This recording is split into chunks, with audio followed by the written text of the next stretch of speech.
with all the news from WTCN TV's expanded news gathering facility.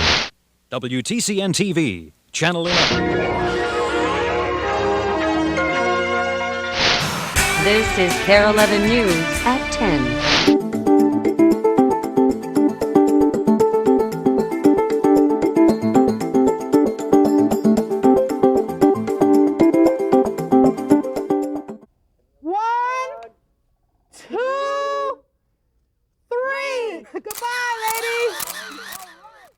This is a day of celebration.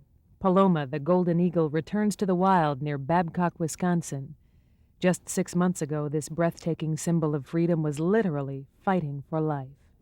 Two kids were driving down a road not far from here, about a half mile from here, and they saw a bird sitting up in a tree.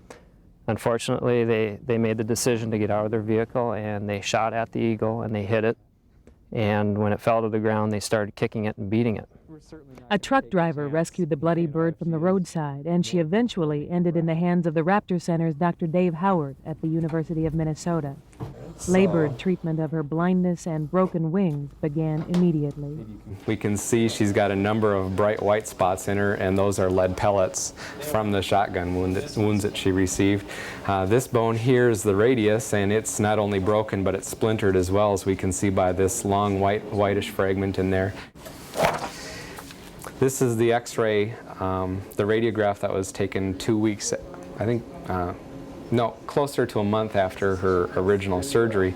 We can see that there's a steel pin inside the radius and a steel pin inside the ulna.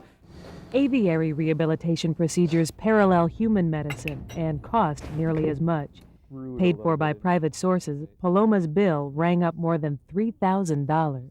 The pin is threaded, so it is screwed a little bit into the bone at the end towards the wrist.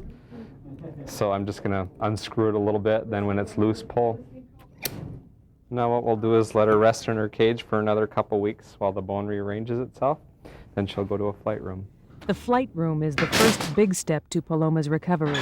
It's a contained area complete with perches that allow birds to start using their wings again. The plan is to send her off into the wind, which is that direction. By the 1st of July, Paloma's ready for a bolder flight.